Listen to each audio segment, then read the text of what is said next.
भारत के इतिहास में एक नया अध्याय जुड़ गया जब बेरोजगार युवकों को, यानी जो 8वीं और 9वीं और 10वीं 11वीं 12वीं की परीक्षा बामुश्किल पास कर पाते हैं और बेरोजगारी का दंश झेल रहे हैं, ऐसे युवाओं को रोजगार की दिशा में आगे बढ़ने का एक क्रम प्रारंभ हो चुका है। इस विसंगति को दूर करने का रास्ता अगर प्रशासन और शासन नहीं सोचेगा तो आप कभी भी इस खाई को पाट नहीं सकते हैं। जो नौजवान मित्र भाई और बहन यहाँ पर बैठे, मैं प्रार्थना करूंगा आपसे कि देखिए, जीवन में आपको भाषण मिल सकते हैं, आपके पास में जो भी योग्यता हो, उस योग्यता को अगर आप निखारेंगे नहीं, उसे मन कर चलिए। इसलिए आपको तय करना पड़ेगा कि आप खुद के बारे में क्या सोचते हैं। मेरे गुरुदेव ने मुझसे कहा था, संकल्प में विकल्प नहीं होता। परम पूज्य श्री वासी जी को मैं अपना आराध्य मानता हूं। उन्होंने मुझे एक वाक्य कहा था, उस वाक्य को मैं भूलता नहीं हूं। उन्होंने कहा था कि संकल्प में, और साथ में चेतावनी भी दी थी कि अगर संकल्प में विकल्प खोजा गया तो महानतम कार्य रुक जाएंगे। हर व्यक्ति के जीवन का एक सपना है, हर व्यक्ति के जीवन का एक संकल्प है। उस संकल्प की पूर्ति के लिए निश्चित रूप से किसी न किसी की मदद की जरूरत है।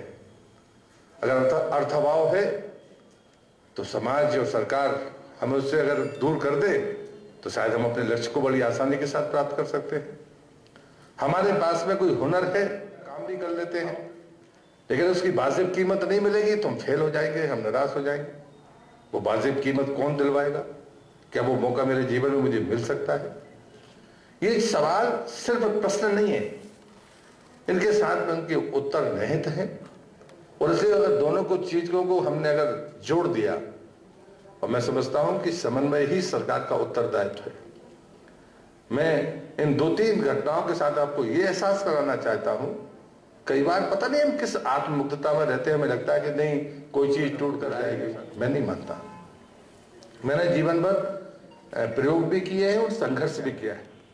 जिंदगी में जो घटना है वो घटेगा, आप उसे रोक नहीं पाएंगे, लेकिन आप उसका सामना कैसे करते हैं, आप उस समस्या का समाधान कैसे करते हैं। लोग अपनी किस्मत पर रोते रहते हैं। हाँ ठीक है, मान लिया, हमने इसको भी सच मान लिया। अगर आप ये मानते हैं कि भाग्य बड़ा होता है तो मैं भी आपकी बात से सहमत हूं, लेकिन इस भाग्य के खेल में कभी बुरा ही बुरा है ऐसा मैं मानने के लिए, कितने ही ताकतवर आदमी हो, कितने ही साधन संपन्न आदमी हो, जीवन में बुरा समय उसके जीवन में भी आता है। ये बात आप मानकर चलना। उसे इस छोटे और बड़े का सवाल नहीं है कि कौन धन से छोटा है कि धन से बड़ा है। उस विपत्ति के काल में हम कितने संयमित होते हैं, हम उसका सबसे अहम गुण है जो आपके भीतर पैदा है, होना चाहिए है। लेकिन उसको सबसे माना कि आप यहाँ पर आइए, नौजवानों को पूछिए, यहाँ भाषण नहीं होने वाला है, इसका नाम उठकर चले जाने वाले हैं। और हमने जैसे पुलिस अधीक्षक यहाँ पर मौजूद है, वो सिर्फ जिले के एसपी नहीं है। मुझे लगता है कि नौजवान की जो प्रॉब्लम्स होती हैं उनमें कहीं ना कहीं बहुत बड़ा हिस्सा ये प्रशासनिक दांवपेच का भी है। अब जैसे महिलाओं को सुरक्षा गार्ड क्यों नहीं बनना चाहिए? वहां सारा काम महिलाएं करते हैं। 280 वर्ष पुराना एक मार्केट है, जो वहां पर सिक्योरिटी गार्ड आपको महिला मिल जाएंगी, पुलिस मैन महिला मिल जाएंगी। और पुलिसमैन मतलब सिर्फ ट्रैफिक पुलिस नहीं, बाकी जगह पर। मतलब तिलक सिंह जी को तो अंदाजा होगा क्योंकि वो IPS है। और इसलिए मुझे लगता है कि जो हमारी बहनें यहाँ पर बैठी हैं, अगर आप अच्छी खिलाड़ी रही, आप में वास्तव में साहस है। साहस पैसे से नहीं मिलता, साहस किसी ये जीन्स का खेल है, ये आपकी प्रवृत्ति का सवाल है। अगर आप में वास्तव में वो चीज है तो आपको इजाजत देता है। उससे विपरीत दिशा में जाएंगे तो आप एनर्जी को लॉस करेंगे, रिजल्ट उतनी कीमत पर आने वाले नहीं है। मैं हमेशा जीवन में कहता हूं कि वास्तविक कर्म किसका है, अगर वो किसी को पता चल जाए तो किसी भगवान की जरूरत नहीं है, किसी गुरु की जरूरत नहीं है। अगर आपको ये पता चल जाए कि मैं धरती पर किस काम के लिए आया हूं, गुरु की आवश्यकता सिर्फ इसलिए होती है कि हमें ये पता नहीं होता कि वास्तव में मुझे क्या करना चाहिए। शायद ये अवसर इसी बात के हैं। गुरु का मतलब सिर्फ पता नहीं रहता कि हम किसी की फोटो पूजे।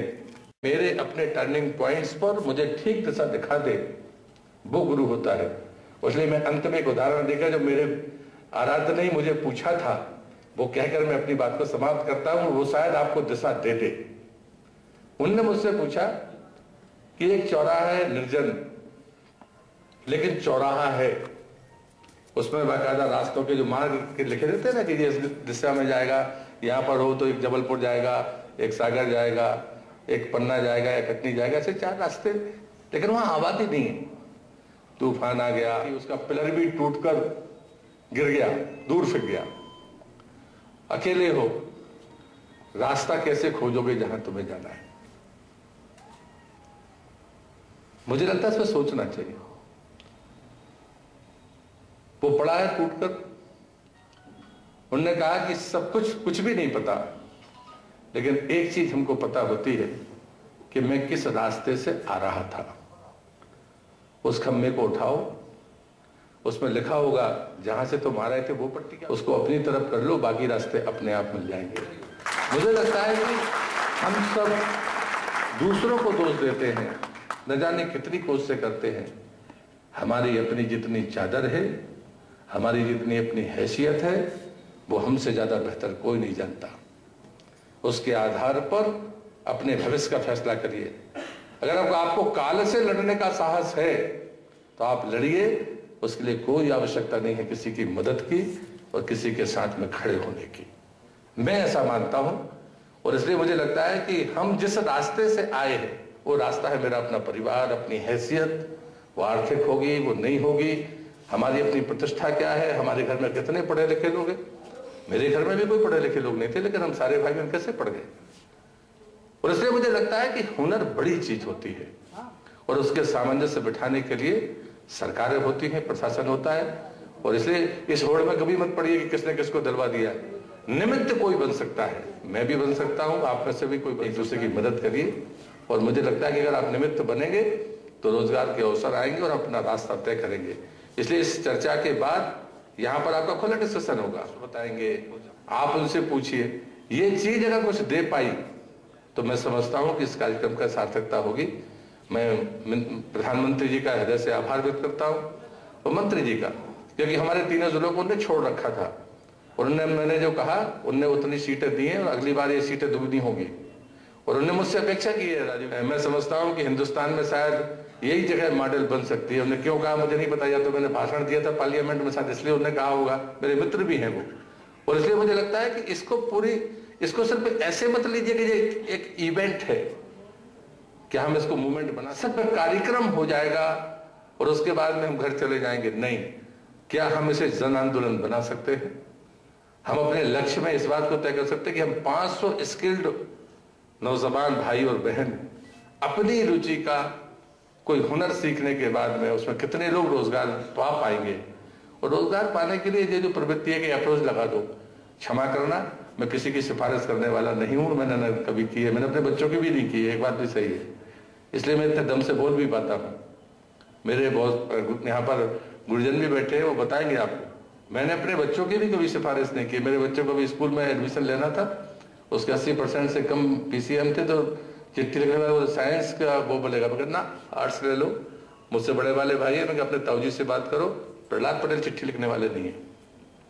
आपने नहीं अंक लाए हैं तो दूसरे के हक मारने की जरूरत नहीं है। और इसलिए मुझे लगता है कि ये अपनी हैसियत पैदा करिए कि कम से कम मैं, हाँ, अवसर के लिए मैं तैयार हूं। आपके पास साधन नहीं है, उसके लिए मैं तैयार हूं। अवसर आपको मिलना चाहिए, आपको सुविधाएं मिलनी चाहिए, लेकिन सिफारिश नहीं होनी चाहिए। मैं इस बात को साफ कर देना चाहता हूं और मैं आपको शुभकामनाएं देता हूं कि आप इसके माध्यम से आगे बढ़ें और रोजगार अगर आप पाएंगे तो हम सबको गर्व होगा, हम दमोह वासियों को खुशी होगी कि चलिए हमने कुछ करने की कोशिश तो की है। अब जैसे मैं एक उदाहरण देखकर कि मैंने एसपी साहब का नाम लिया, मैं जब से सांसद बना हूं तो महीने में 3 या 4 लाइसेंस की सिफारिश करता हूं। अब आपको लगेगा अजीब मजाक है, लेकिन मैंने किनकी की है आप लिस्ट उठा कर देखिए। जिस लड़के ने कहा कि मुझे सिक्योरिटी गार्ड बन सकता हूं, मुझे लाइसेंस मिल जाए, मेरे कार्यालय ने उसके जी जान लगाकर उसको लाइसेंस दिलवाया। और मैं प्रशासन को धन्यवाद दूंगा कि एक फूटी कौड़ी लिए उन बच्चों को वो मिला और उनको रोजगार मिल गया। एक बात अगर मैंने उनसे कही कि बंदूक लेकर अगर दमोह जिले में दिख गए तो लाइसेंस भी कैंसिल होगा और ठुकाई भी होगी, ये बात भी आप तय मान के चल रहा है। आप क्यों करना, आप जिस जाइए, ड्यूटी करिए। किसने मना किया? कोई आपको सब मदद करना चाहते हैं, लेकिन आप दुरुपयोग करोगे तो फिर तो कहीं ना कहीं होगा। और इसलिए ऐसा नहीं है कि कहीं ना कहीं उपयोग नहीं है, ये कितना बड़ा उपयोग है। अगर हमने 20-22 लोगों को भी सिक्योरिटी गार्ड, तो हमें प्रशासन का धन्यवाद करना चाहिए। और इसलिए मुझे लगता है कि बंदूक के अच्छी है, और उतना अच्छा मैं नहीं बोल पाऊंगा, लेकिन जिस तरह की बात उन्होंने कही है कि सुविधाएं मिलनी चाहिए, सिफारिश की जरूरत नहीं है। और कल जब मैं हटा जा रहा था जनसंवाद के लिए, राइवर गवर्नमेंट से चर्चा कर रहा था कि आजकल हर छोटे से छोटे कस्बे में हर तरह की दुकानें मिल जाती हैं, चाहे वो साइकिल पंचर की बात हो, चाहे फोटोग्राफी की हो, हर तरह की दुकानें युवाओं ने खोल रखी है। इसका मतलब है कि युवाओं में काम करने की जिज्ञासा तो है, काम करना चाहते हैं वो, और वो अवसर चाहते हैं। तो बहुत अच्छा है कि ये आपको अवसर मिलेगा, हुनर सीखने की बात ही हुई है। मैं बता दूं कि हमारे पुलिस विभाग में हर साल भर्तियां होती हैं, और महिलाओं के लिए उसमें 33% मध्य प्रदेश सरकार ने रिजर्वेशन भी रखा हुआ है। कुछ नहीं करना पड़ता है, 10+2 12 तक का एग्जाम पास करने के बाद में आप लेडी कांस्टेबल बन सकती हैं, और उसमें आपको 15 से 20 हजार रुपए का सैलरी मिलती है। यदि आपने ग्रेजुएशन कर लिया है, सब इंस्पेक्टर्स की परीक्षा दे ली, थोड़ी सी तैयारी कर ली, तो आपको 25,000 सैलरी मिलती है। लेकिन दिक्कत जो है वो दूसरी है। मैं जो महसूस कर रहा हूं अपने विभाग में, महिलाएं आती तो हैं हमारे यहाँ, लेकिन उनसे जो अपेक्षाएं हैं वो हमारे विभाग की अपेक्षाओं की पूर्ति नहीं होती है। देखता हूं अपने ऑफिस में कोई भी महिला हमारे यहाँ देहात के थानों में पोस्टिंग नहीं चाहती। सरकार की मंशा है कि महिलाओं की बात सिर्फ महिला पुलिस अधिकारी सुने। कोई भी महिला पीड़ित आती है, कुछ ऐसी घटनाएं होती हैं कि उसकी बात वो महिला से खुल के बोल सकती है, लेकिन दुर्भाग्य है ये कि महिला हमारी कर्मचारी वो जैसे ही भर्ती हो जाती है, वेतन मिलना शुरू होता है, 50 तरह के बहाने शुरू हो जाते हैं। साहब मेरे मम्मी पापा बूढ़े हो गए हैं, मेरे बच्चे छोटे छोटे हैं। और मैं उनसे कहता हूँ, ये खुली बात मैं कहता हूँ, मैंने कहा ऐसी कोई दवाई नहीं आई अभी आज तक कि बच्चा जब पैदा होगा छोटा ही होगा। ऐसा नहीं है कोई दवाई दो बड़ा हो जाए, ऐसी भी कोई दवाई नहीं है कि मम्मी पापा को जवान कर दो। हर किसी के मम्मी पापा जवान होंगे, मेरे भी हैं, सबके हैं, लेकिन जिस चीज का दायित्व आपने लिया है, जिस चीज का दायित्व आपने ओढ़ा है, उसका निर्वहन तो करना पड़ेगा। उस जिम्मेदारी से बचने वाली जो बात है, इसलिए हम लोग अच्छा काम नहीं कर पाते हैं। रजपुरा है, मगरौन है, फतेहपुर चौकी है, वहां जाने से महिलाएं हमारे जो जिन्होंने वर्दी पहन रखी है, जिन्होंने